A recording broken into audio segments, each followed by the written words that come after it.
Muy buenas tardes, muchas gracias a las personas que se están conectando ya a este Facebook Live.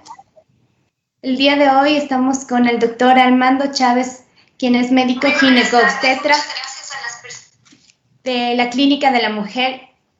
Tiene un diplomado en endocrinología ginecológica de la Universidad de Alcalá. Es fellow iberoamericano en anticoncepción y salud sexual y reproductiva.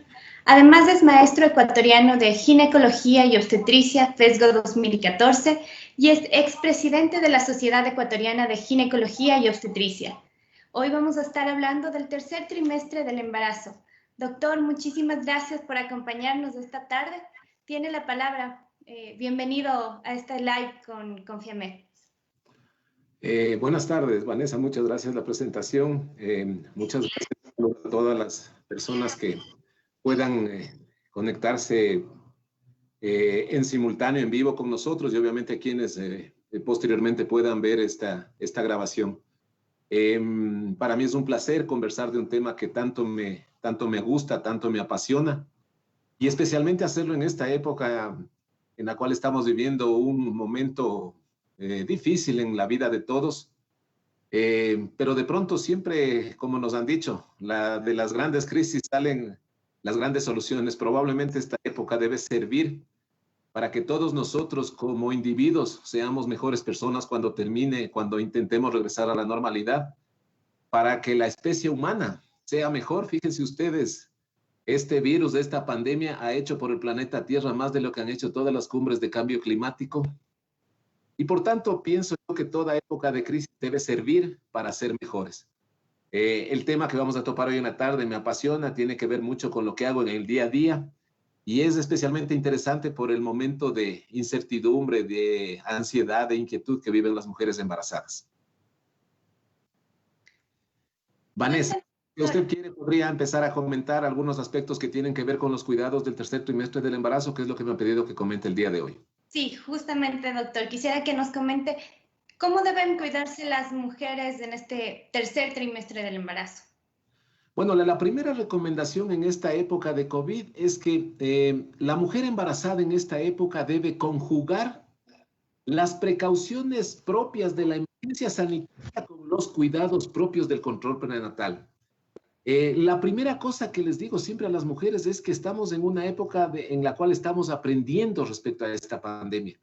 Les cuento a las mujeres embarazadas que chequeo en esta época, tanto por consulta presencial como por videoconsulta, de que todo estamos aprendiendo, que hasta el año anterior yo no sabía nada de COVID, esto yo no estudié en la universidad, y cada día aparece nueva información. Y por tanto es responsabilidad del profesional de salud que atiende mujeres embarazadas buscar la mejor evidencia disponible, estar al día en las publicaciones que se van haciendo. Afortunadamente los medios tecnológicos nos permiten estar al tanto de lo que sucede. Y de alguna manera siempre después de esta primera observación de que cada cierto tiempo hay que actualizar los conocimientos respecto a COVID y embarazo, la segunda cosa que les hago es decir que no deben angustiarse mucho. Por lo menos hasta el momento actual se sabe que si la mujer embarazada adquiere esta infección, no aumenta significativamente el riesgo de resultados adversos de la gestación. Fíjense, Vanessa y estimados personas que nos escuchan y que nos ven, cómo tradicionalmente hemos considerado a las mujeres embarazadas y a los niños, junto con la tercera edad, los grupos vulnerables. No se sabe por qué este virus como que respeta a los niños, a las mujeres embarazadas. Y la historia natural de la mujer embarazada que se infecta es básicamente la misma que de la población general. El 80% pasarán como un simple resfrío, una gripe que puede ser manejado en el domicilio con reposo, una buena hidratación, acetaminofén o paracetamol en caso de mucho malestar, mucha fiebre, mucho dolor de cabeza, que es un fármaco totalmente seguro durante el embarazo. Habrá un 15% de mujeres embarazadas que adquieran COVID, que podrían tener algún tipo de dificultad respiratoria que requieran intervención hospitalaria, y solamente un 5% son las que en realidad van a requerir cuidado intensivo y soporte respiratorio, en quienes puede ser necesario interrumpir el embarazo, especialmente en el tercer trimestre, para mejorar la mecánica ventilatoria. Por tanto, mis primeras observaciones respecto a lo que significa el tercer trimestre de embarazo en esta época de COVID van enfocadas básicamente, primero, a pensar que nos obliga a estar en paz con nosotros mismos. Fíjese usted, Vanessa, la gente me pregunta cómo mejoro el sistema inmunológico. Lo primero que les digo es estar en paz, no estar desesperado, no estar angustiado en casa, ¿no es cierto? Una nutrición adecuada dentro de lo que el confinamiento nos permita, aunque ya mañana pasamos a semáforo amarillo, por lo menos aquí en Quito, hacer algún tipo de actividad física regular y periódica dentro de lo que su estado de gestación le permita. Estas son ciertas pautas generales, Vanessa, respecto en general de lo que significa embarazo y COVID, la época que estamos viviendo. Con respecto en particular al tercer trimestre de embarazo, permítame comentar que obviamente debe hacerse un ultrasonido alrededor de la semana 30-32. En términos generales, durante todo el embarazo, la mujer necesita 5 ecografías que son obligatorias. Una ecografía semana 6 a 8 para estar seguro de que todo esté bien con respecto a embarazo, que no haya aborto, que no haya un embarazo fuera del útero. Ecografía de la semana 12 para descartar hallazgos que sugieren la probabilidad de alteraciones cromosómicas, hueso nasal, translucencia nucal. Ecografía de la semana 22, que es una ecografía de detalle anatómico. Yo les digo a las pacientes para que le vean a su de la punta del pelo a la punta del pie. Ecografía semana 30-32, sobre todo para valorar crecimiento fetal. Y generalmente una última ecografía obligatoria ya cuando la mujer está en época de dar a luz, semana 38-39, para estar seguro de que todo está bien, que puede seguir esperando y tener una idea del peso fetal estimado. Con respecto a exámenes de laboratorio, acuérdense siempre que alrededor de la semana 28-30, la mujer debe, entre otras cosas, hacer un despistaje de diabetes gestacional, porque es una condición que afecta a un 8-10% de mujeres embarazadas y, por tanto, toda mujer embarazada debe repetir exámenes en la segunda mitad del embarazo. Doctor, una consulta. ¿Cómo debe prepararse la mujer para el amamantamiento en esta época? Que me imagino que debería comenzar a prepararse ya a partir del tercer trimestre. Es muy buena pregunta, Vanessa, porque yo les digo a las pacientes a quienes controlo sus embarazos, uno de los principales problemas que veo cuando ya nace su bebé es que se lastiman los pezones, se llena de leche, se hace un absceso, se llama mastitis. Después incluso a veces toca drenar este absceso. Únicamente por no haber tenido la precaución de preparar los pezones durante el embarazo. Pero ojo, Vanessa, esto debe hacerse en la primera mitad del embarazo. Porque pasado el sexto o séptimo mes, el estímulo sobre el pezón puede hacer que tenga contracciones antes de hora. ¿Y en qué consiste esta preparación de los pezones? Únicamente en manipular el pezón el rato del baño. Siempre les digo a las mujeres embarazadas, señora, no estoy intentando que usted haga aumentar de tamaño el pezón, sino que el pezón se acostumbre a que le manipulen. Los 3 o 4 primeros meses, una de las molestias que tienen las mujeres embarazadas es que los senos están muy sensibles, muy dolorosos. Y esto básicamente se debe al estímulo hormonal, a una hormona que se llama progesterona, que es la hormona primordial de la gestación. Pero en cambio, siempre les digo, señora, tiene usted que acostumbrarse, usted mismo, a que su pezón se endurezca, porque cuando ya nazca su bebé, a su bebé no le va a importar que duela. Y obviamente si usted no preparó los pezones en la primera mitad, va a tener serios problemas. Les cuento que he visto mujeres que a veces se les ha caído medio pezón con todo el dolor que eso significa, y solamente por no haber tenido la precaución de preparar los pezones durante la lactancia, durante el embarazo. Y vuelvo y repito, esto se hace solamente en la primera mitad, porque pasado el séptimo, octavo mes, el estímulo sobre el pezón puede provocar contracciones antes de hora. Permítame de una vez comentar algo, sobre todo para las mujeres que están ya en días de dar a luz o que recién han tenido a sus bebés. La lactancia funciona como un mecanismo neuroendocrino. Yo por esto siempre les digo, señora, tenga metido en la cabeza que usted va a tener la cantidad de leche suficiente para su bebé. Cuando la mujer dice es que no he de tener leche, es que se me va a secar la leche, efectivamente se seca. Y la otra cosa, cuando ya nace su bebé, les aviso que la leche baja recién al cuarto o quinto día. Y el mejor estímulo para que una mujer tenga bastante leche es que su bebé esté pegada o pegado todo el tiempo al pezón y que la mujer tome bastante líquido. Cada señora, y esto es interesante, tiene su receta respecto de cuál es el mejor líquido. Le suelen decir que coladita de maicena, que agüita de Paraguay, que Coca-Cola con cerveza, que té con Coca-Cola, con que sea líquido. Pero no olvidar que el líquido que se produce en los primeros 3 o 4 días, que se llama calostro, es muy importante para que después un bebé no tenga diarreas, gripes, alergias. Hay mujeres que ya durante el embarazo ya sale líquido por el seno. Hay otras que únicamente sale al término del embarazo y otras que sale recién cuando ha nacido su bebé. No se preocupe si usted cae en cualquiera de estos tres grupos. No tenga metido en la cabeza de que va a usted tener la cantidad suficiente de leche. Para terminar este aspecto de lactancia materna, los bebés recién nacidos tienen un tipo especial de grasa que se llama grasa parda, que es la misma grasa que tienen los osos polares, que permite que pierda hasta un 20 o 30% de peso los primeros 8 o 15 días hasta que se instale la lactancia adecuadamente en su mamá. Tener metido en la cabeza, yo voy a tener la cantidad de leche suficiente para mi bebé. Doctor, he escuchado de casos de mujeres que tienen los pezones hundidos. ¿Se puede preparar la mujer cuando tiene este tipo de pezón para la lactancia materna o no hay? Esa no es de ninguna manera un limitante ni una contraindicación para la lactancia materna. Con una buena preparación de pezones, incluso actualmente existen dispositivos que permiten manipular el pezón, ¿no?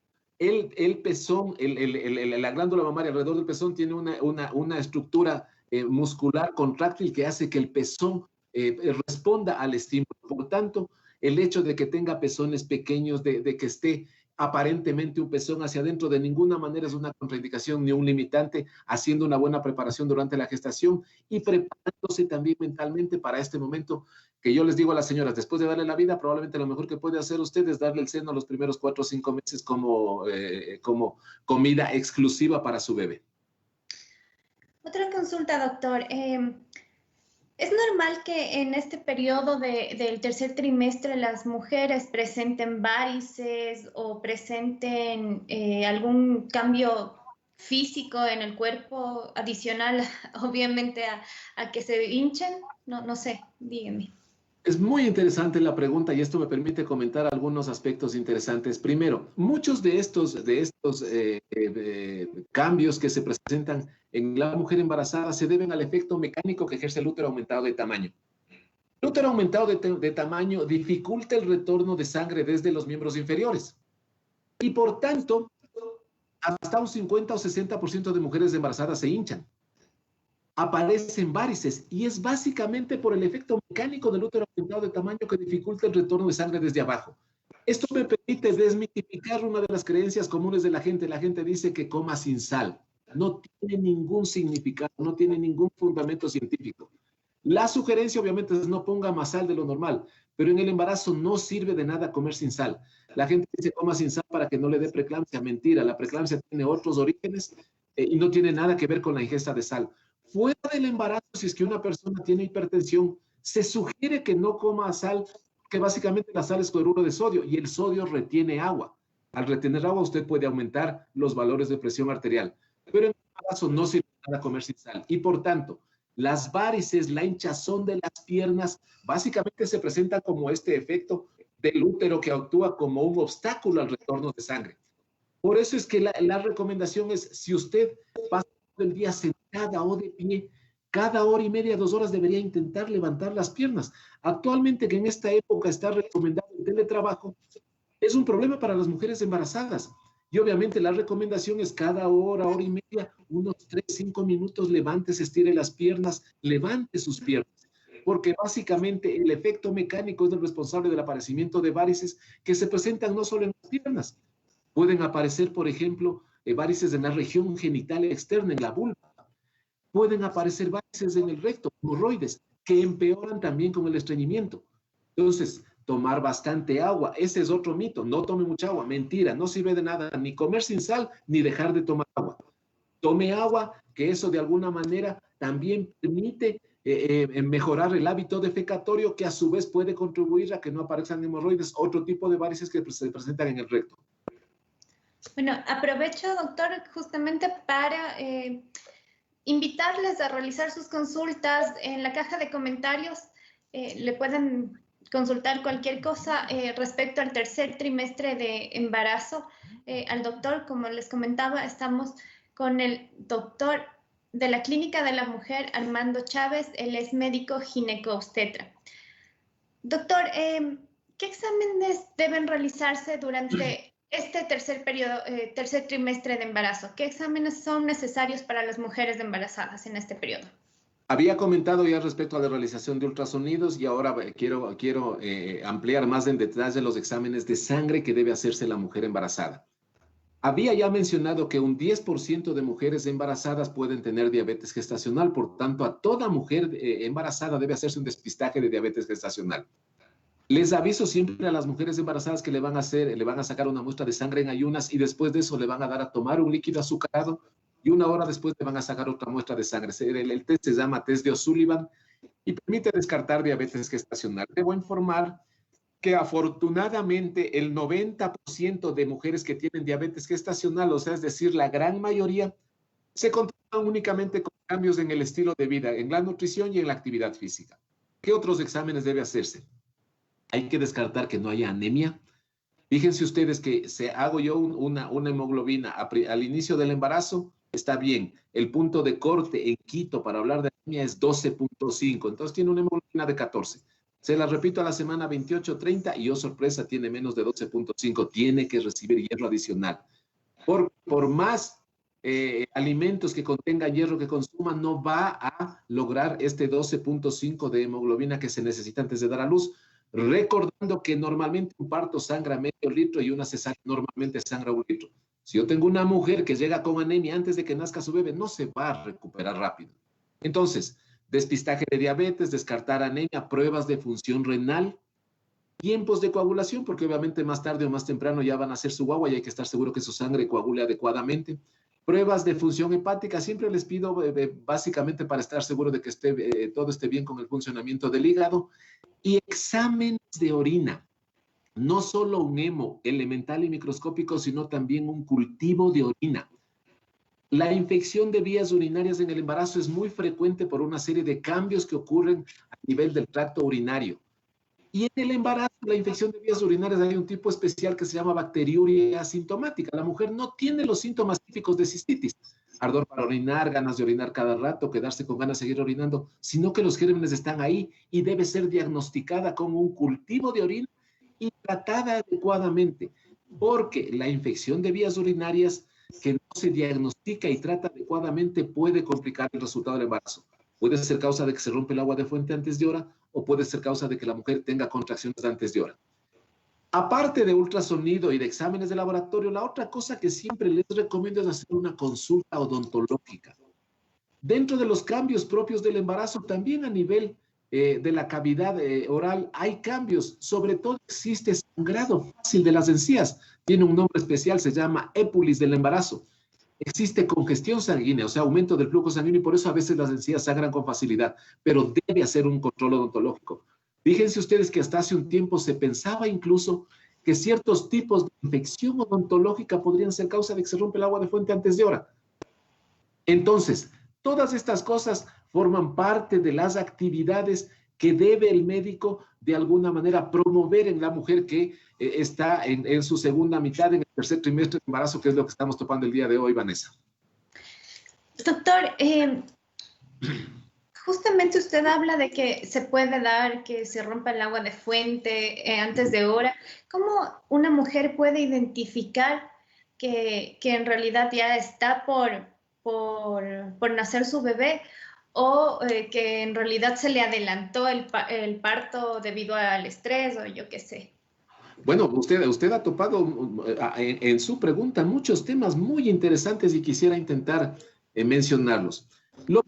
Es importante saber que en la segunda mitad del embarazo ya existen contracciones. El útero se pone duro, la barriga se pone dura. Yo les digo a las señoras, ¿se pone dura su barriga? Sí, cada cuánto. Porque la explicación es que el útero es un músculo y por tanto se contrae.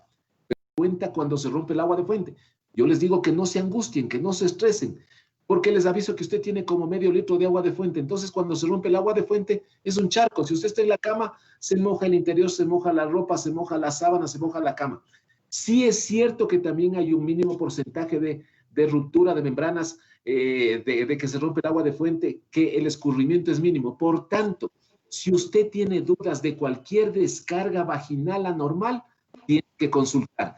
Y el profesional de salud se encargará de decidir si es que esta descarga vaginal amerita algún tipo de procedimiento adicional, tomar una muestra para estar seguro que no sea agua de fuente, hacer un examen de secreción, hacer un ultrasonido para ver que todo esté bien. Es decir, la descarga vaginal debe ser un signo de alerta, de alarma, el cual debe obligar a que la mujer embarazada consulte al profesional de salud que está llevando adelante su embarazo. Doctor, tenemos algunas preguntas. Una de ellas dice, ¿es verdad que es malo dormir boca arriba cuando ya está avanzado el embarazo? Tiene toda la razón y voy a intentar explicar por qué. Recuerden ustedes que un bebé se oxigena y se alimenta por el oxígeno y nutrientes que les llegan a través del cordón umbilical y de la placenta.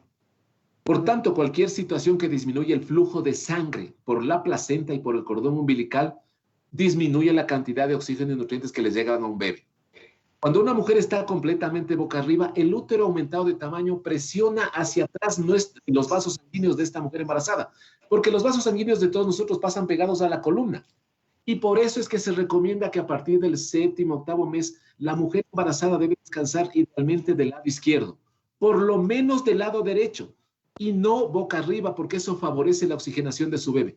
¿Cuál es la razón para que sea de preferencia del lado izquierdo? Porque los vasos sanguíneos pasan pegados a la columna, pero un poquito a la derecha. Mujer embarazada, pasada los 7, 8 meses, intente descansar del lado y de preferencia del lado izquierdo. Es correcto y os he intentado explicar cuál es la razón para esta recomendación. Lore Montenegro nos pregunta, doctor, ¿qué hacer a partir del 7º mes si antes no nos preparamos los pezones? Aparte de rezar que todo vaya bien, no, yo diría que básicamente tener metido en la cabeza de que la lactancia va a ir bien, porque he mencionado claramente que si usted estimula el pezón pasado el 7º, 8º mes, usted puede provocar una amenaza de parto prematuro. O sea, está totalmente demostrado que el estímulo sobre el pezón produce la secreción de una sustancia que se llama oxitocina, que es el mismo pitocin que se usa para provocar contracciones. Tal es así que fíjense ustedes, cuando las mujeres ya nace su guagua, las mujeres notan que en los primeros días del sangrado, después del parto o de la cesárea, se incrementa cuando su bebé lacta, porque el estímulo sobre el pezón produce una sustancia que produce contracciones uterinas. Yo diría que básicamente hay que pensar que las cosas van a ir bien, que va a tener la suficiente cantidad de leche. Sí se pueden hacer algunas cosas cuando ya ha nacido su bebé. Hay una serie de productos a base de vaselina, sobre todo para usarlos, intentando mantener un buen estado de los pezones entre cada lactada.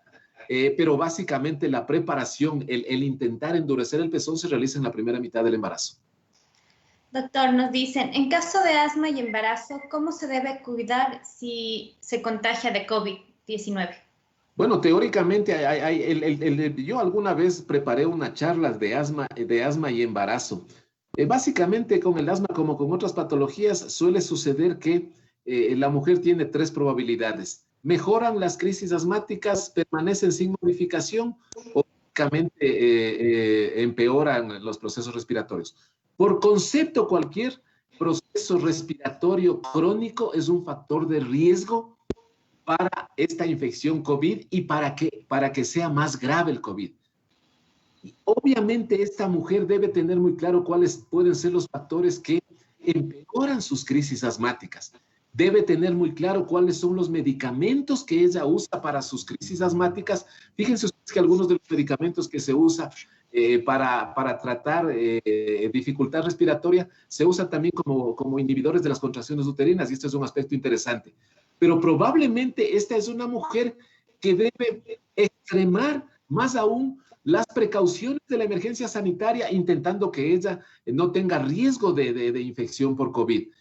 Y obviamente pensar en caso de que llegara a tener la infección, deben sumarse otros factores de riesgo que podrían empeorar el pronóstico. Habrá que ver cuántos años tiene esta mujer embarazada, si no tiene otra patología añadida como hipertensión o diabetes, que suelen ser frecuentes en mujeres que tienen sus embarazos pasados los 35, 40 años, que es algo que se ve con mucha frecuencia ahora.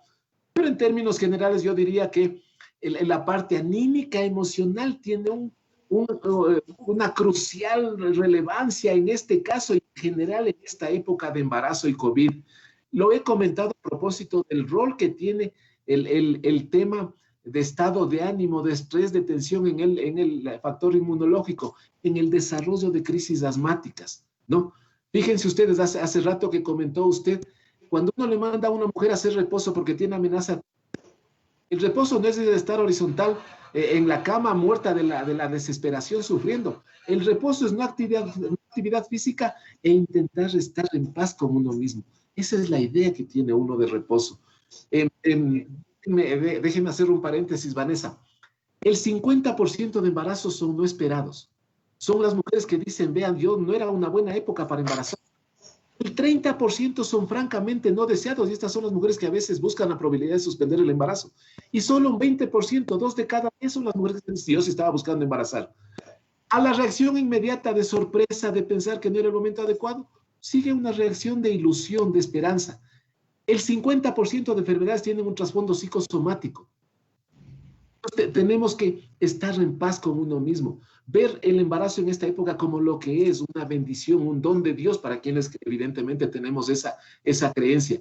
Eso es lo que debe animar a todas las mujeres embarazadas para todos los aspectos que pueden verse afectados por estar estresada, tensionada, preocupada y buscar información que sea confiable y fidedigna. Tenemos redes sociales, es una maravilla la tecnología, pero no toda la información que usted encuentra es información verídica. ¿Ah? Hay muchas noticias falsas. Entonces, estos eventos como el que estamos haciendo con FIAMED, con Clínica de la Mujer esta tarde, precisamente son para eso, para intentar llevar a la mujer embarazada información confiable que le permita disfrutar de probablemente uno de los mejores momentos de vida en una mujer. Doctor, Nikis Dayana nos dice, doctor, ¿tomar agua mineral durante el embarazo tiene alguna contraindicación? Yo he venido tomando y me ayuda mucho con el reflujo. Es interesante, fíjese usted, más bien teóricamente las bebidas con gas podrían empeorar los temas digestivos que suelen ser una de las consecuencias frecuentes en el embarazo. Siempre les digo que cada embarazo para cada mujer es una historia diferente, pero sí hay ciertas cosas que suelen ser relativamente comunes a todos los embarazos. Y dentro de ese las molestias digestivas, el reflujo gastroesofágico, la acidez, la sensación de llenura. Teóricamente una bebida con gas podría empeorar esto, pero si para esta amiga que nos dice, yo me siento bien con esto, vean, no tiene ningún riesgo. A largo plazo, bebidas con gas sí tienen un riesgo alto. Aumentan el riesgo de cálculos de la vía urinaria. Eso sí es algo que está totalmente demostrado. Pero si es que esta amiga está realmente mejorando sus molestias digestivas, utilizando una bebida con gas, no veo razón que la suspenda. No hay ninguna contraindicación. Ok, doctor. Permítame un momento, creo que estamos con un poco de mala señal en este momento. Ok, sigamos. Tengo una pregunta de Tali Lalama. Hola, ¿podría hablar de la incompatibilidad sanguínea por la tipología de sangre de los padres? ¿Cuándo hay riesgo? Gracias. Esta es una pregunta muy frecuente y voy a intentar mencionar algunos aspectos básicos. El primer aspecto a nuestra amiga, si es que puede contarnos, el principal problema es que si se presenta de mayor severidad si es que la mujer es RH negativo. Ahí puede haber problemas en el embarazo. Si la mujer es RH positivo, acuérdense que cuando yo digo O positivo, el O es el grupo y el RH es el factor. La incompatibilidad por factor RH es la que es complicada. Si es que la mujer es RH negativo, puede haber problemas. Si es que la mujer es RH positivo, el varón es RH negativo.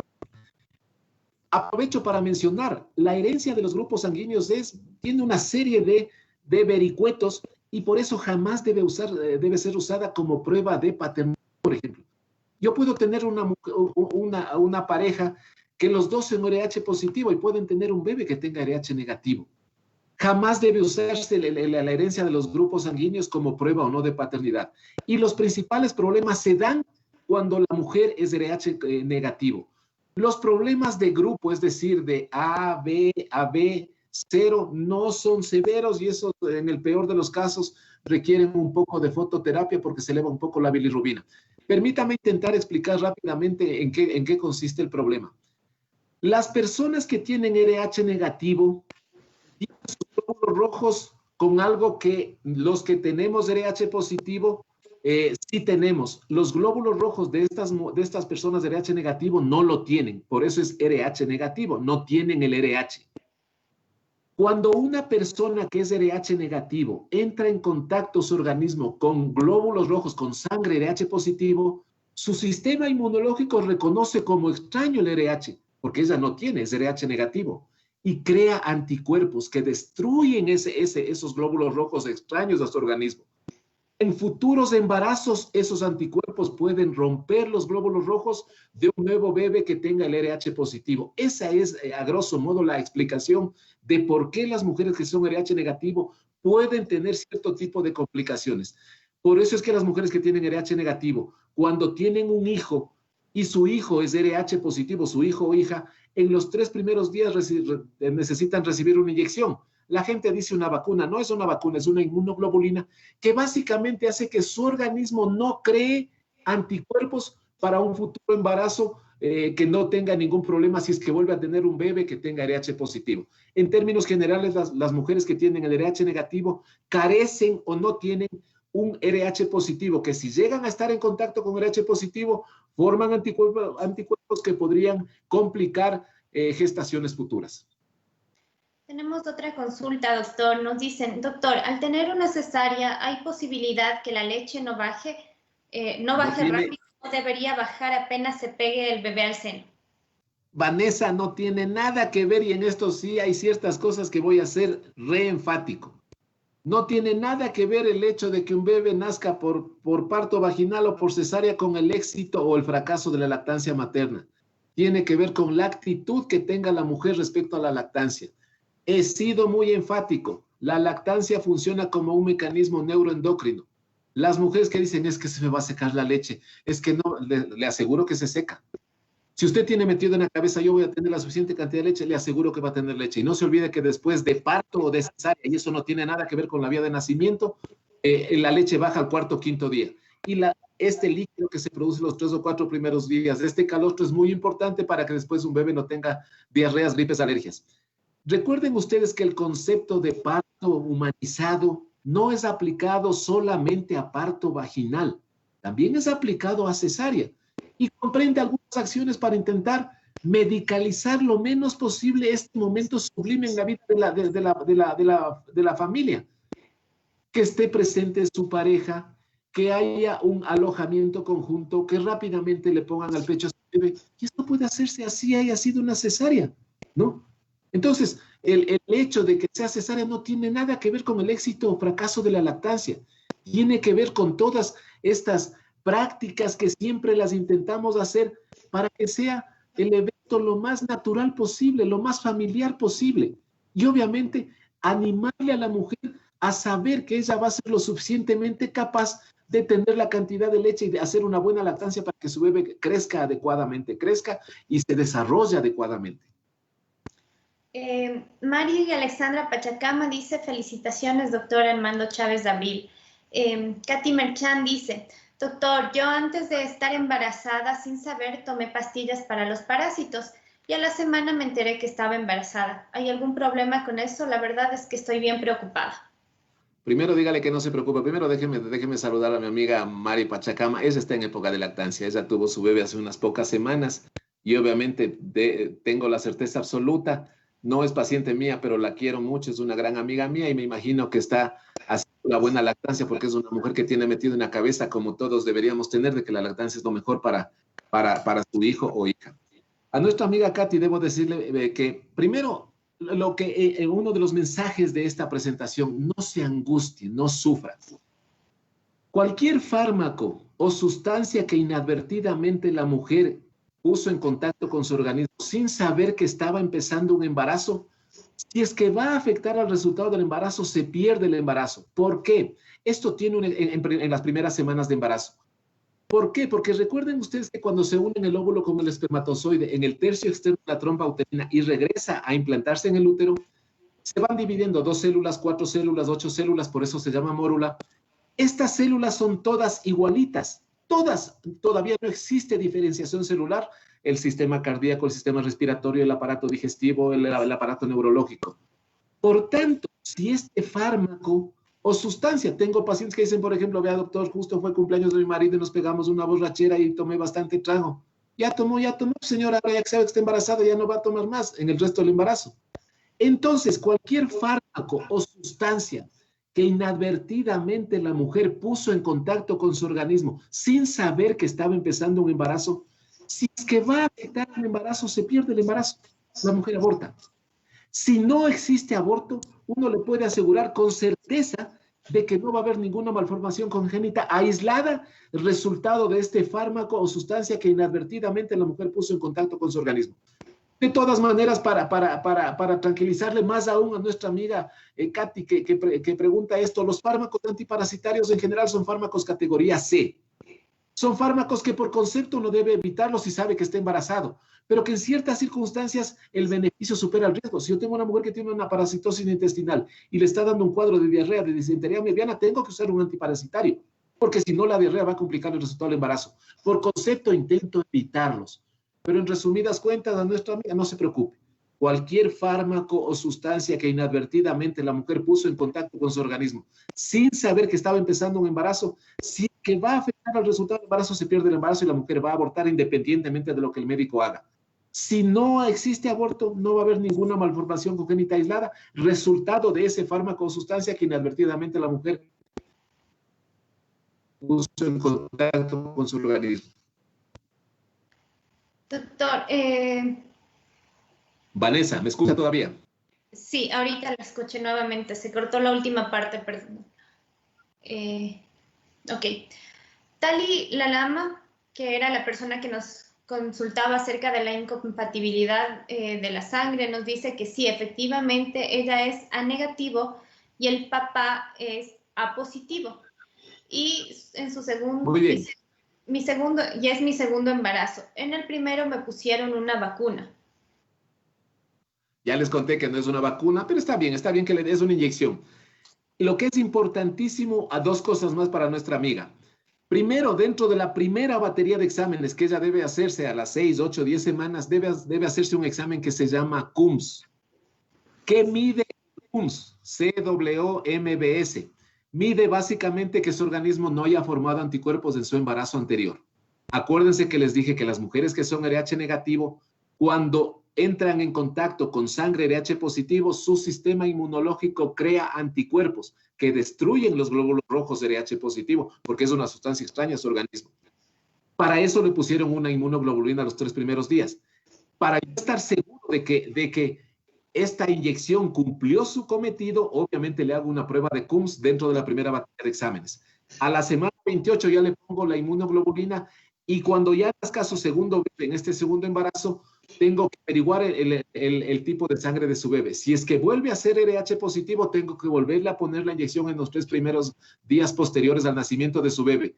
Si su bebé es RH negativo, no necesito ponerle esta inmunoglobulina. Si le pusieron inmunoglobulina, hacerle una prueba de CUMS, normalmente no debería haber mayor problema en este embarazo.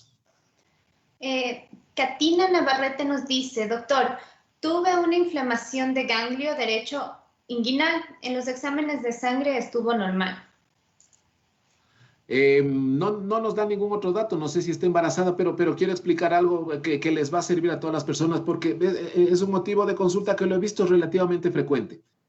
El aparecimiento de ganglios en la axila, atrás de la oreja, arriba de la clavícula, en la región inguinal, como nos cuenta esta amiga, es básicamente como el resultado de que cerca de esta región ha habido algún proceso inflamatorio infeccioso. Normalmente no debería durar más de unas 2 o 3 semanas. Porque obviamente recuerden ustedes que si es que dura más tiempo, yo debería descartar otras enfermedades de los ganglios linfáticos. Por tanto, ¿cuál es mi sugerencia? Saber de qué tamaño está el ganglio. Dar medicación, puedo dar paracetamol si es que está embarazada, puedo dar un antiinflamatorio si es que es una mujer que está fuera del embarazo y chequear, hacer un control.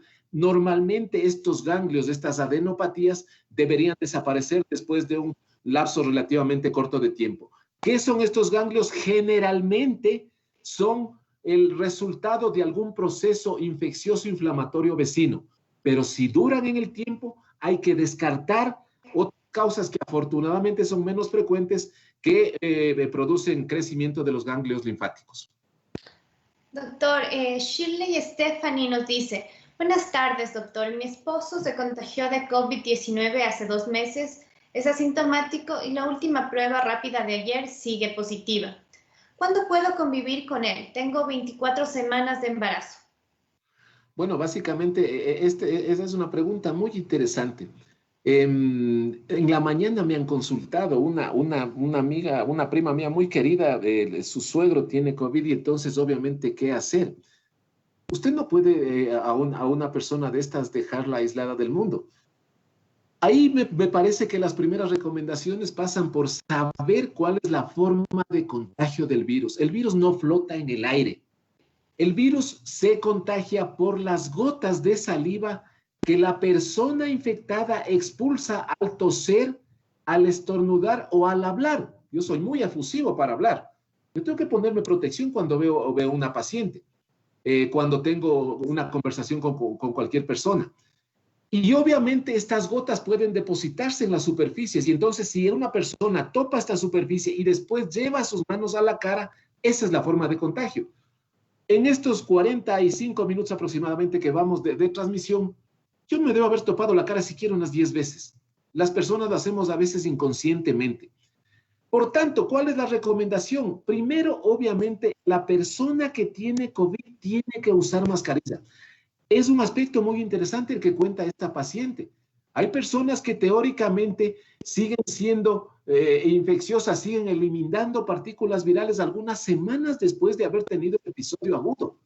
Y para eso sirven las pruebas que se realizan. Obviamente me imagino que al esposo de esta señora le hicieron PCR y diagnosticaron fehacientemente la infección. Básicamente lo que interesa saber es si es que esta persona todavía elimina partículas virales. Y para eso va a necesitar no solamente pruebas rápidas, sino también hacer PCR viral para saber si es que está eliminando virus. Porque recuerden ustedes que la IgG, por ejemplo, puede permanecer positiva el resto de la vida de la persona. Eso sería lo que esperamos. Una de las cosas que nos preocupa con esta infección, con este COVID, es que se ha demostrado reinfecciones de personas que ya tuvieron una primera infección. Vuelvo y repito algo que comenté algo en un inicio. Estamos aprendiendo mucho de esta infección por COVID, pero no sabemos todo. Por tanto, ¿cuál es la recomendación para esta amiga que nos dice que su esposo tuvo la infección? Mantengan las precauciones, el aislamiento social. ¿Cuándo usted podría volver a compartir con él? Cuando tenga la certeza que él ya no elimina virus, y para eso sirven los exámenes de laboratorio que os he mencionado. Mientras tanto, extremar las precauciones de la emergencia sanitaria, considerando claramente cuáles son las formas de contagio. El uso de mascarillas en ustedes dos es reobligatorio, así como para todos nosotros cuando salimos a espacios públicos. Doctor, muchas gracias. Queremos agradecer a todas las personas que nos están comentando. Tenemos varios comentarios. Jessie Vane dice, felicitaciones, doctor Chávez, excelente profesional. Atentamente, Jessica Pinto. Yo le conozco a la señora Pinto, es una paciente que yo atendí hace un poco tiempo. Y si Freitas dice, excelente información, doctor, muchas gracias. Carmen Alessandra Farinango nos dice, buenas tardes, doctor. Yo tuve parto vaginal y luego de ello usted me atendió porque se me había infectado un poco el corte que me hicieron. Ahora quería saber en cuánto tiempo puedo empezar a realizar ejercicio y qué tipo de ejercicio es recomendable realizar al inicio. El tiempo total que demora cicatrizar los tejidos, tanto después de un parto como después de una cesárea, es entre 4 y 6 semanas, independientemente de que sea parto o sea cesárea. Por tanto, ese es el tiempo en el cual uno sugiere no esfuerzos físicos intensos, dentro del cual están incluidas relaciones sexuales. Pero me gusta siempre decirles a la mujer que cada mujer reacciona de manera diferente. Tengo pacientes que después de una cesárea a las 2 o 3 semanas ya están listas, incluso me llaman así que ya van a tener relaciones sexuales porque se sienten físicamente bien. Por tanto, un mes y medio, ese es el tiempo que hay que esperar. Pero cuando usted regresa a hacer la actividad física, obviamente no tiene que regresar a hacerlo con la misma intensidad y con la misma carga que lo hacía antes del embarazo. Voy a poner ejemplos. Tengo pacientes que, por ejemplo, me dicen, vea, yo corría maratones. Listo, las primeras 2 semanas, señora, por favor, corra solo unos 20, 30 minutos y vea si se siente bien, si no le da dolor. para que paulatinamente usted regrese a su actividad cotidiana. La idea es que a los 3, 4 meses usted esté haciendo exactamente lo que hacía antes de embarazar, independientemente de que sea parto o sea cesárea. Y aprovecho aquí para hacer un paréntesis, Vanessa. Cada mujer necesita lo que, hay que darle lo que ella y su bebé necesitan respecto a la vía de nacimiento, que es otra cosa que siempre me preguntan, parto o cesárea. Pero siempre me gusta decirles que una cesárea bien hecha a tiempo, de ninguna manera significa que la mujer vaya a tener en el futuro algún grado de discapacidad. Esto me gusta dejar muy en claro. A los 3 meses, una cesárea bien hecha a tiempo, asegura que usted va a estar haciendo lo mismo que hacía antes de embarazar. Y obviamente el médico extrema ciertas medidas para que el resultado estético sea el mejor posible, que es otro aspecto que siempre les preocupa a las mujeres. Por tanto, ¿qué tiempo esperar para hacer actividad física? Entre 4 y 6 semanas, mes y medio. Y a los 3 meses, señor, usted debe estar haciendo su vida normal. Doctor, nos dicen si nos puede comentar un poco sobre la glándula del Bartolino. Con todo gusto. Estoy haciendo esto como que fuera la vagina. En la unión de los dos tercios anteriores con el tercio posterior de la vagina, hay unas 2 glándulas, se llaman glándulas de Bartolino, cuya función es ayudar a lubricar la vagina. Cuando se tapona el conducto de la glándula, se acumula el líquido que produce la glándula, exactamente como cuando usted se le hace una espinilla. Esto puede infectarse. Al principio se llama quiste de Bartolino y cuando se infecta, recuerden ustedes que la vagina normalmente tiene gérmenes, se forma un absceso de Bartolino.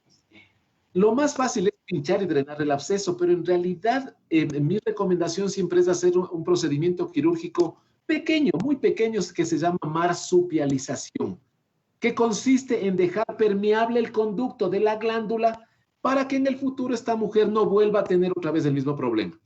Por tanto, la glándula de Bartolino es una glándula que se localiza en la unión de los 2 tercios anteriores con el tercio posterior de la entrada de la vagina y cuyo conducto puede taponarse, especialmente cuando hay procesos infecciosos de repetición, procesos de secreción vaginal, y puede crear un quiste de Bartolino, se siente como una bola en la región genital, y que secundariamente puede infectarse y hacer un absceso de Bartolino, que ese ya amerita el uso de antibióticos. El procedimiento correcto que debe usarse es no solamente el drenaje, sino hacer una marsupialización.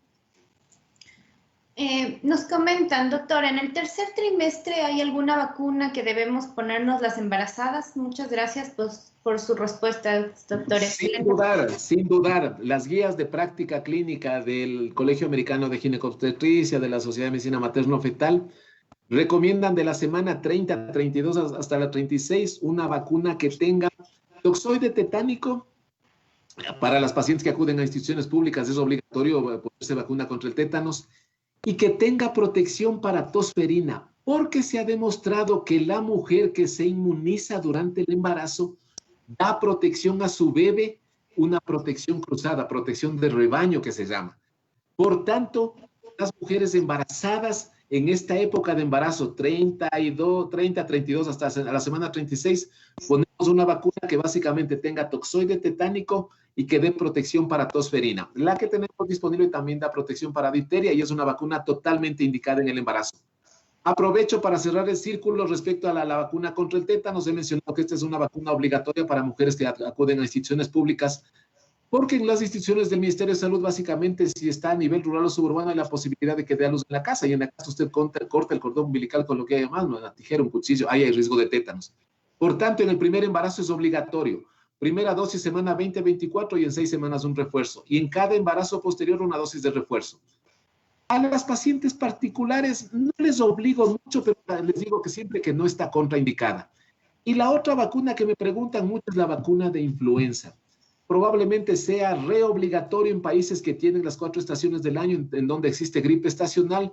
Y en nuestro medio, cuando me llaman y me dicen, vea, en el trabajo están haciendo una campaña, están poniendo influenza, póngase porque es una vacuna que no está contraindicada y se la puede usar con seguridad durante la gestación. Doctor, Andrea Albuja nos dice, ¿cómo combatir la depresión en el tercer trimestre? Bueno, en términos generales, esta es una época de mucha afectación emocional para todos. fíjense ustedes, leí hace unos días un trabajo respecto al impacto que ha tenido esta epidemia en la salud mental de los trabajadores de salud, de los médicos.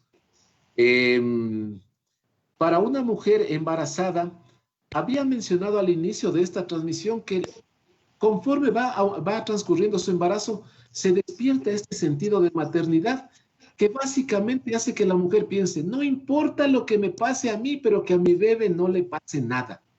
Y por eso nuestros primeros comentarios fueron precisamente para intentar tranquilizar a las mujeres respecto a llevar adelante su embarazo en esta época de COVID.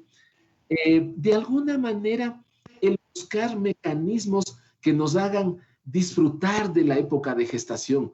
Yo siempre les digo que una base de la relación médico-paciente es el grado de empatía que puede haber entre la mujer embarazada y su médico y su pareja, idealmente. Esto garantiza el 50% del éxito terapéutico. El hacer ecografías, por ejemplo, el ver a su bebé, saber que todo está bien. De alguna manera, el tema de buscar cosas que nos hagan sentirnos bien, el rezar para quienes tenemos esa convicción religiosa, el buscar mecanismos que nos permitan liberar la tensión. En este punto, permítame hacer un paréntesis. Para mí, una de las tragedias más grandes en estos 3 meses ha sido no poder irme los sábados y domingos a jugar básquet en la Carolina, como normalmente lo hago desde hace más de 30, 35 años. Entonces, el buscar algo que nos entretenga, básicamente es lo que permite que soltemos esa olla de presión. Embarazada, no, Dios mío, y ahora, ¿y si me da la infección? ¿Qué le podrá pasar a mi bebé? Estos eventos, como el que hemos hecho hoy en la tarde, con el auspicio de Confiamed y de Clínica de la Mujer, precisamente sirven para que la mujer no se angustie. Siempre nos alarmamos por lo que no conocemos, por lo que no sabemos.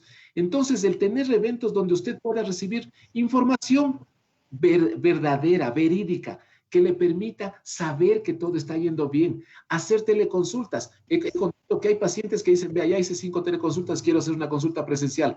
Acuda a un sitio que le brinde todas las garantías de que disminuya al máximo el riesgo de infección. Eso me va a hacer estar en paz conmigo mismo. Yo he visto que a las mujeres embarazadas les gusta hacer ultrasonidos, verle a su bebé.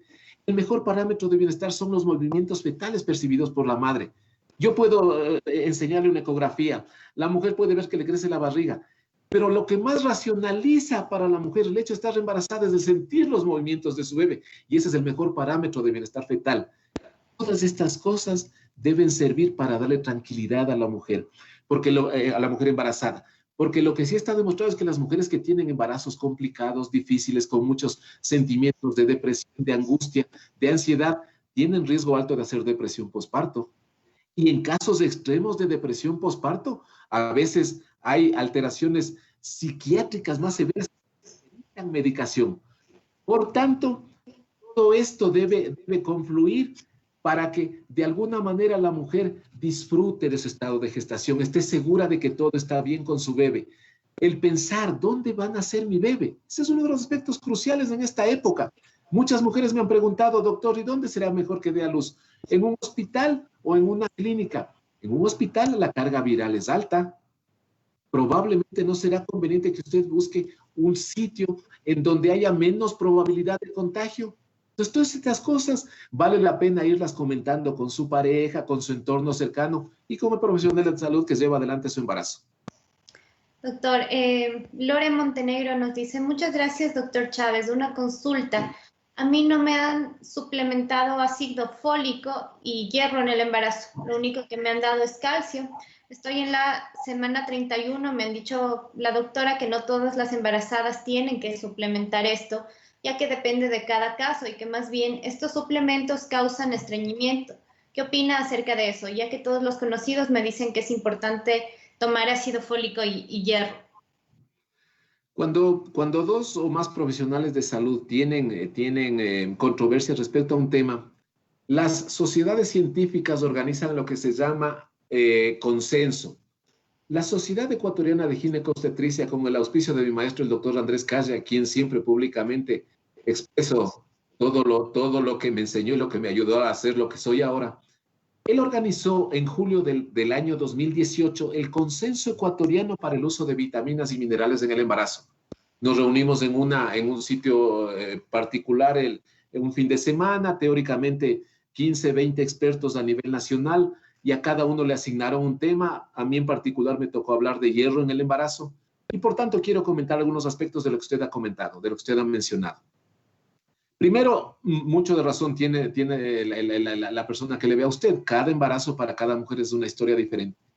Pero lo que sí es cierto es que el ácido fólico es un micronutriente. Algunas personas lo encasillan dentro de las vitaminas del complejo B. Se sabe que mejora el resultado del embarazo. Se sabe sobre todo que ayuda a prevenir defectos del tubo neural, que son malformaciones del cerebro y de la médula espinal. Pero se sabe que el momento crítico para que ejerza ese efecto beneficioso es antes de que la mujer embarace. Normalmente la mujer que está pensando en embarazar debería tomar ácido fólico. No estoy diciendo que no sirva ya cuando la mujer esté embarazada, pero el ácido fólico solo o aislado es importante antes de embarazar.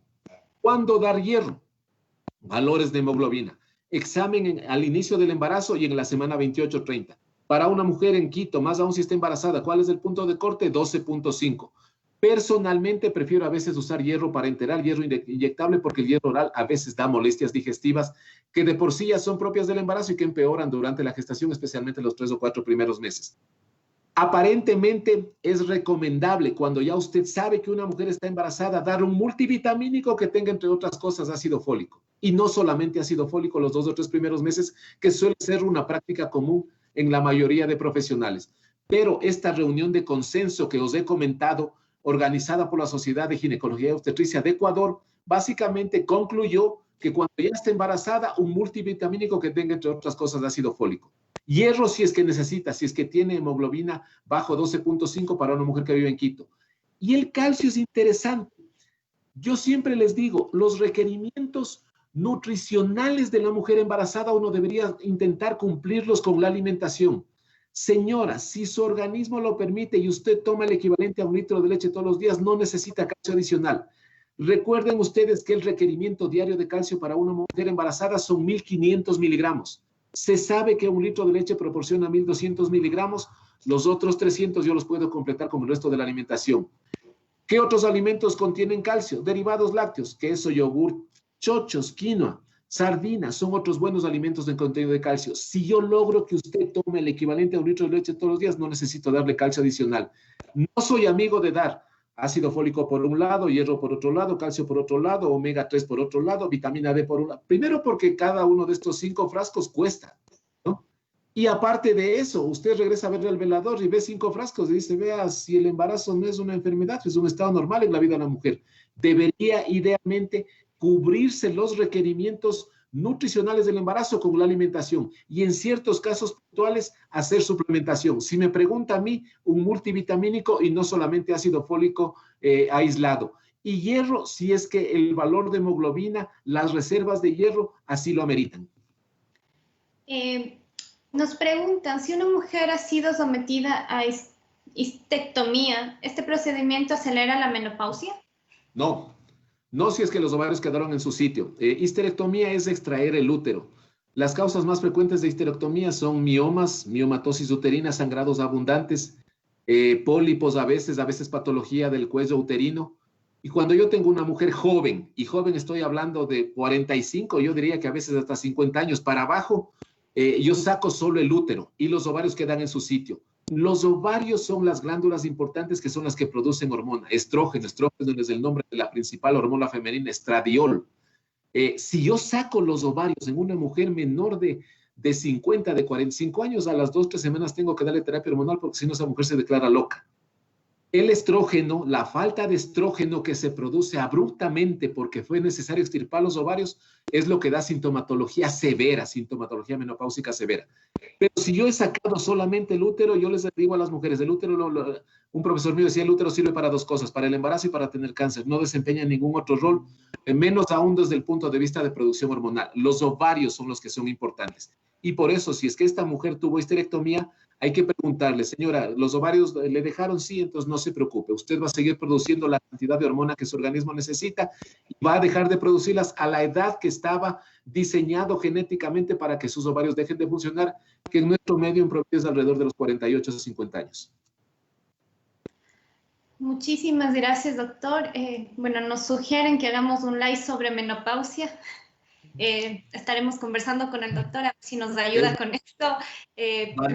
Vanessa, créame lo que le voy a decir. Así como me apasiona el tema de embarazo, el tema de climaterio y menopausia es uno de los temas que más me apasiona. Déjeme contarle una cosa. Hasta hace unos años yo les daba clase a los médicos residentes R3 del posgrado de la Universidad Católica, endocrinología del climaterio y menopausia. Es un tema interesantísimo y que en esta época se suman todos los síntomas derivados de la falta de estrógeno con el tema de inquietud, angustia que hemos comentado a propósito de la época de pandemia. Si ustedes estiman conveniente, estoy a vuestra entera disposición y lo podemos hacer cuando ustedes estimen conveniente. Muchísimas gracias, doctor. Estaremos entonces conversando para próximamente hacer también un live acerca de la menopausia, que parece que están interesados en eso. Nos preguntan, ¿qué causa la progesterona baja y esto puede impedir un embarazo? No impedir, pero puede afectar el desarrollo del embarazo. La progesterona es una hormona, fíjense ustedes, muchos de los nombres uno los menciona progestación, por el embarazo. El embarazo es un estado de progesterona. Se sabe que la placenta produce su propia progesterona pero a partir de la semana 12 o 14. Los 3 primeros meses el embarazo depende de la progesterona que elabora el ovario de la mujer luego de haber ovulado. Lo que queda luego de haber ovulado en el ovario se llama cuerpo lúteo. Mujeres que tienen pérdidas anteriores, mujeres que tienen más de 35 años, mujeres que tienen antecedentes de síndrome de ovario poliquístico, son mujeres cuyo ovario a veces no elabora progesterona en cantidad suficiente y esto puede provocar amenaza de aborto y aún puede provocar aborto. Por tanto, dentro de las primeras baterías de exámenes que se hace una mujer, exámenes de laboratorio, entre otros una progesterona. Se supone que una mujer que inicia embarazo debe estar por lo menos sobre 20. Y en el ultrasonido que habíamos comentado, que es la primera ecografía, semana 6-8, yo había dicho sobre todo que sirve para descartar aborto, para estar seguro que el embarazo está dentro del útero, pero también un buen ecografista valora si es que se ve cuerpo lúteo en el ovario y si el cuerpo lúteo es de calidad suficiente. Si yo tengo una progesterona baja, si no se ve un cuerpo lúteo en la ecografía y tengo alguno de los antecedentes, esta mujer necesita suplementarse con progesterona porque puede estar en riesgo el seguimiento del embarazo.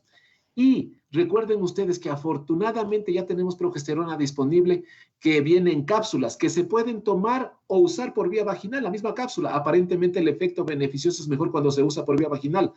Hasta hace unos años no había progesterona y había inyecciones de progesterona que eran tremendamente dolorosas para las mujeres embarazadas. Afortunadamente la industria farmacéutica ha permitido que desde hace algunos años ya dispongamos de progesterona natural. Nos dicen gracias, doctor, muy informativa su charla. ¿Cuánto debería subir de peso cada mes? Me olvidé de comentar lo que a esta amiga que no me dijo el nombre, Vanessa, agradezcale mucho porque nos está corrigiendo lo que no hemos comentado. Durante el embarazo la mujer va a ganar entre 10 y 12 kilos. Esa es la ganancia de peso normal. Pero la ganancia de peso es completamente diferente en la primera que en la segunda mitad. En la segunda mitad del embarazo la mujer de ley va a ganar 7, 8 o 9 kilos. Porque el objetivo de la ganancia de peso en la segunda mitad es crecimiento fetal, placenta, líquido amniótico.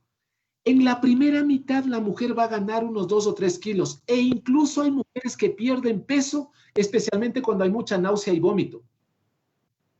La gente cuando es perceptiva se da cuenta de que una mujer está embarazada cuando le ve pálida, ojerosa, mal casada, ¿no es cierto? No come nada, entonces no gana peso. ¿Tiene eso repercusión negativa sobre el resultado del embarazo? Ninguna.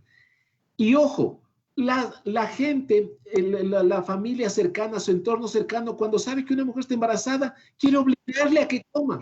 Tienes que consumir alimentos nutritivos para tu bebé. Y eso crea una angustia adicional.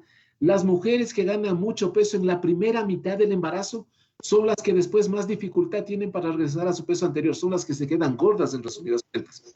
Y a partir de la semana 20, 7, 8, 9 kilos. Y para que usted mismo pueda saber cómo se controla esto, debe ganar 1 libra por semana a partir de la semana 20.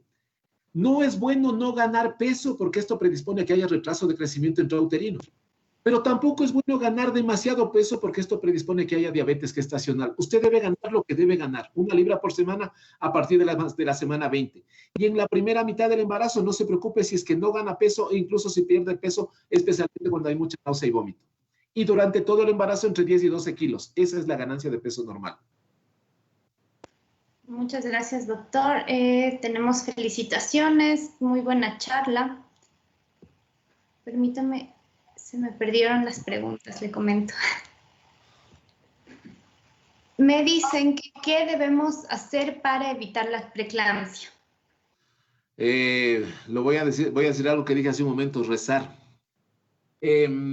La preeclampsia es una enfermedad que se presenta en la segunda mitad del embarazo y de la cual conocemos hasta el momento un montón de cosas, pero no sabemos exactamente qué es lo que lo produce. Sabemos cuáles son las mujeres de riesgo, mujeres que tienen su primer embarazo antes de los 20 años o pasados los 35 años, mujeres que tuvieron preeclampsia en su embarazo o en sus embarazos anteriores, mujeres que tienen antecedentes familiares de preeclampsia, mujeres que tienen hipertensión arterial antes de embarazar. Pero a veces yo puedo tener una mujer que tiene el tercer embarazo, los dos anteriores no tuvo nada y de pronto le sale una preeclampsia grave. El problema serio de la preeclampsia es que no existe excepto terminar el embarazo.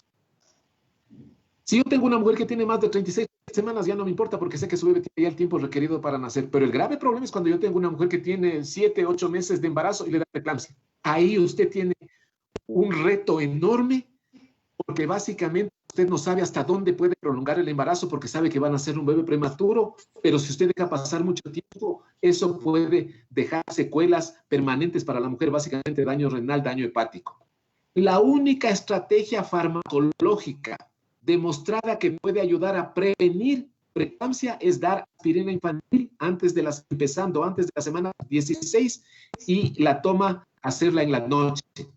Si yo tengo una mujer que tuvo preeclampsia en su embarazo anterior, que tiene algunos de los factores de riesgo que ya están claramente identificados, probablemente ella debería discutir con el médico que lleva adelante su embarazo la conveniencia de usar o no aspirina infantil, porque esta es la única medida farmacológica terapéutica que ha demostrado utilidad hasta en un 80% de mujeres.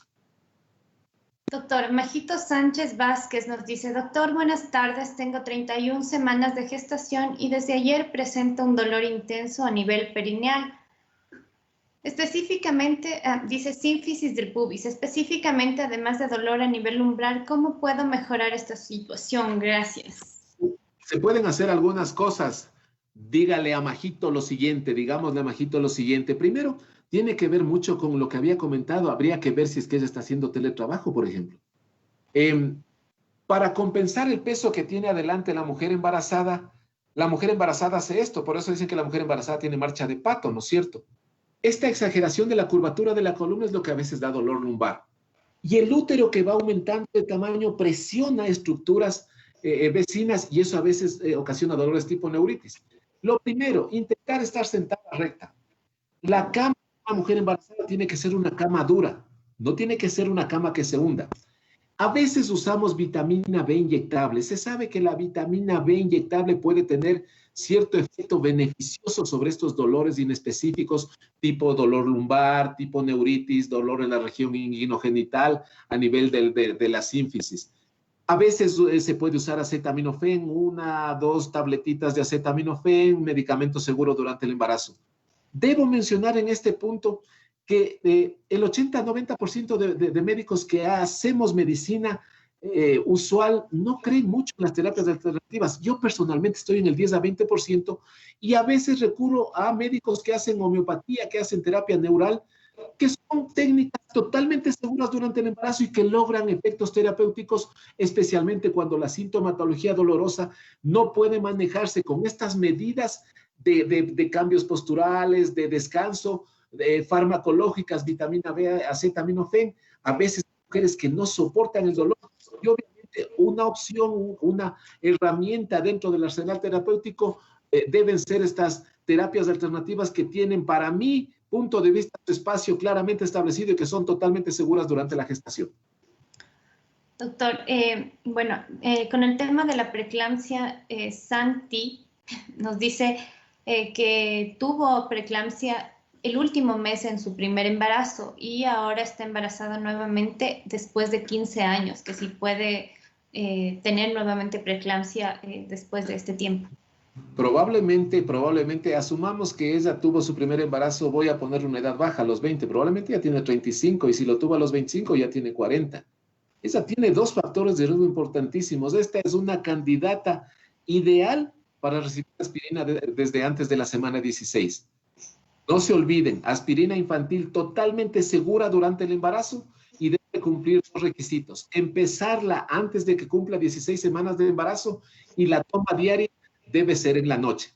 Esas son los requisitos que de alguna manera hacen que aumente la eficacia de esta estrategia farmacológica para disminuir la probabilidad de que esta mujer desarrolle nuevamente preeclampsia, sumado evidentemente a un control prenatal adecuado con respecto a ganancia de peso, temas nutricionales, exámenes de laboratorio. Pero obviamente esta mujer obligatoriamente, si me preguntan a mí, debe recibir aspirina infantil desde antes de la semana 16. Dice Osita Gaby, ¿se puede no tener dolores y ya estar en trabajo de parto? Depende mucho del umbral de la sensibilidad de cada persona. Permítanme comentar algo que les va a ustedes a ilustrar lo que pregunta esta amiga. Las mujeres siempre me dicen, ¿será, doctor, que yo puedo tener un parto vaginal? El primer requisito para tener un parto vaginal es tener metido en la cabeza, yo sí he de poder. Pero yo les digo que esto siempre debe ser no solo de dientes para afuera. Entonces, a partir de la semana 37, cuando un embarazo tiene ya 9 meses, hago un tacto vaginal.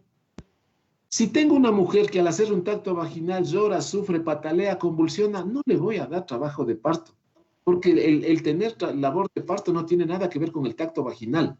Entonces, puedo tener en realidad, y he tenido pacientes que a mí me han sorprendido, mujer de 1,50 con embarazo a término y que me sabe que me está doliendo un poquito. Señora, venga para chequearle, le hago un tacto, sorpresa, ya tiene 6, 7 centímetros. Depende mucho del umbral para el dolor de cada mujer. Y obviamente puedo tener mujeres que tuvieron una primera fase latente de labor de parto y después empezaron su fase activa sin que se quejen mayormente. Y en cambio puede tener una mujer que solo al hacer un tacto vaginal sufre, llora, patalea, convulsiona. Depende mucho del umbral, de la sensibilidad, que es una característica individual de cada persona y que no es ni bueno ni malo. Todos somos diferentes y a cada mujer hay que darle lo que ella y su bebé necesitan. Doctor, nos preguntan, ¿y si tiene gastritis, puede tomar aspirina? Podría ser un limitante, porque recuerden ustedes que incluso a dosis de aspirina infantil podría eventualmente, uno de los efectos secundarios descrito es precisamente la repercusión a nivel digestivo. Pero básicamente ahí se pueden intentar hacer algunas cosas. Primero, he dicho claramente que la toma tiene que ser en la noche, después de merienda, ¿no es cierto? Y obviamente intentar hacer comidas pequeñas frecuentes. Esa es una de las mejores recomendaciones dietéticas, nutricionales durante la gestación. En los primeros 3, 4 meses porque ayuda a disminuir la severidad de las molestias digestivas que son muy características de estas primeras semanas. Y en todo el embarazo permite tener una disponibilidad permanente de glucosa que la mujer embarazada le pasa todo el tiempo a su bebé. Entonces, las comidas pequeñas, frecuentes, fíjense ustedes, cuando la mujer no tiene intolerancia a la lactosa y tolera la leche, pasado el 4º o 5º mes, les recomiendo, señora, un vaso grande, póngale hasta la mitad de leche y complétele con hielo. La leche es alcalina, neutraliza el ácido clorhídrico del estómago. Y se sabe que el hielo, el frío, disminuye también la producción de ácido por el estómago. Si usted tolera la leche, señora, un vaso grande, hasta la mitad de leche, complétele con hielo y pase tomando bocado a bocado todo el día. Podría ser un limitante, no es una contraindicación absoluta, depende de la severidad. Gastritis peor aún si es que hubiera úlcera, pero obviamente se puede intentar hacer ciertas medidas nutricionales y farmacológicas que pueden ayudar a no negarle el acceso a esta estrategia farmacológica que puede ser una de las pocas probabilidades de prevenir algo tan complicado de manejar como es la preeclampsia. Katina Navarrete, doctor, nos dice una pregunta. Actualmente estoy embarazada de 3 meses. En mi anterior embarazo tuve problemas con bajo líquido amniótico. ¿Hay probabilidad de que en este embarazo me pase lo mismo? Habría que ver cuál fue la causa de la baja de líquido amniótico. Recuerden ustedes que el líquido amniótico, el agua de fuente, como lo conoce todo el mundo, está en un proceso permanente de recambio, de formación y de reabsorción. Recuerden ustedes que una de las principales fuentes de líquido amniótico es la orina fetal. Por tanto, habría que intentar establecer cuál fue la causa por la cual en su embarazo anterior tuvo bajo el líquido amniótico. ¿Será que se rompió el agua de fuente? ¿Será que estaba pasándose el embarazo? Porque en realidad, cuando un bebé va a tener problemas de oxigenación, de riego sanguíneo dentro del útero de su mamá, empieza a disminuir la producción de orina y por tanto disminuye el líquido amniótico. Entonces, lo primero que habría que intentar establecer es cuál fue la causa por la cual en su embarazo anterior tuvo disminución de líquido amniótico. Si fue porque se rompió el agua de fuente, el 50% de veces no sabemos qué puede producir que se rompe el agua de fuente, pero el otro 50% sí sabemos. Y dentro de eso está la infección de vías urinarias y la infección genital que se manifiesta por secreción vaginal. Comenté hace un momento a propósito de los exámenes que debe hacerse, que siempre debe hacerse un cultivo de orina a la semana 28-30. Y la otra cosa que es importantísimo, tratar la secreción vaginal. La secreción vaginal que no se trata adecuadamente puede complicar el embarazo, puede ser causa de que se rompe el agua de fuente antes de hora, lo cual ocasiona baja de líquido amniótico. Por tanto, la primera recomendación habría que intentar establecer por qué tuvo el líquido amniótico bajo. Y si fue porque el embarazo estaba por pasarse, obviamente no dejar que llegue a ese punto, porque lo que sí sabemos es que la disminución del líquido es un signo de alerta, de alarma, de peligro. Pau Robles nos dice, doctor, buenas tardes, estoy en mi segundo embarazo. El primero fue hace 12 años y di a luz por cesárea. ¿Es riesgoso intentar dar a luz en forma natural? ¿Se puede presentar alguna complicación para mí o para mi bebé? 5 a 10% de probabilidad de que se rompa la cicatriz en el útero. Ese es el principal riesgo. Por tanto, cuando una mujer quiere intentar un parto vaginal después de una cesárea, primero debe haber sido solo una sola cesárea. Si tiene 2 o más cesáreas, el riesgo de que se rompa la cicatriz es muy alto, más del 50%, y por tanto no debe intentarse un parto cuando han habido 2 o más cesáreas. Si tiene una sola cesárea, se puede intentar hacer un parto vaginal siempre y cuando cumpla una serie de requisitos. El primero, que la mujer embarazada y su esposo digan sí. El doctor, la doctora me ha explicado que tengo un 5 a 10% de riesgo de que se rompa la cicatriz y nosotros estamos dispuestos a afrontar ese riesgo. Segundo, que desaparezca la causa de la cesárea anterior. Supongamos que esta es una mujer cuya causa fue que ella no tenía una pelvis adecuada para un parto vaginal y que venía un bebé de 4 kilos. Si es que va a venir un bebé de 4 kilos, la pelvis no ha cambiado en estos 12 años. Tercero, debe estar en un sitio en el cual teóricamente usted puede hacer una cesárea de emergencia en 10 a 12 minutos por el riesgo de ruptura de la cicatriz uterina. La mayoría de mujeres embarazadas y sus parejas dicen no, nosotros no queremos correr ningún riesgo y esa es la razón por la cual cuando ha habido una cesárea anterior se sigue haciendo una cesárea, pero podría intentarse un parto vaginal sí, siempre y cuando se cumplan algunos requisitos dentro de los cuales la información de saber qué tan alto es este riesgo es lo primero que se le debe comentar a la mujer. Bueno, doctor, creo que no tenemos más preguntas. Vamos más de 1 hora y media en este live. Muchísimas gracias a todas las personas que se conectaron, a todas las personas que comentaron. Muchas gracias al doctor Armando Chávez y a la Clínica de la Mujer por este tiempo compartido. No sé si tenga algo más que decir, doctor.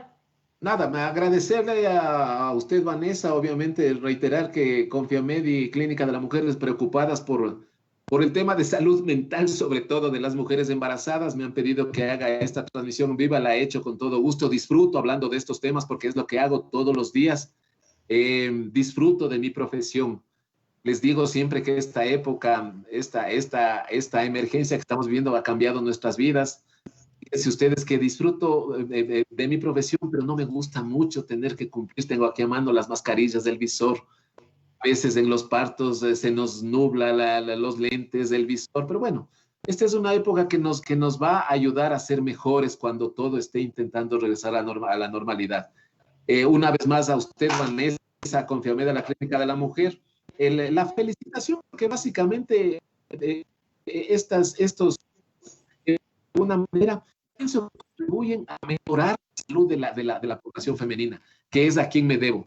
Lo he mencionado hace un momento, estoy siempre a vuestra entera disposición y realmente para mí ha sido muy grato hablar de los temas que hago día a día y de los que, por ejemplo, en el caso de COVID, intento ahora volver a estudiar, volver a hacer lo que hice en mis años de universidad y residencia, intentar llevar la mejor información posible para todas nuestras mujeres.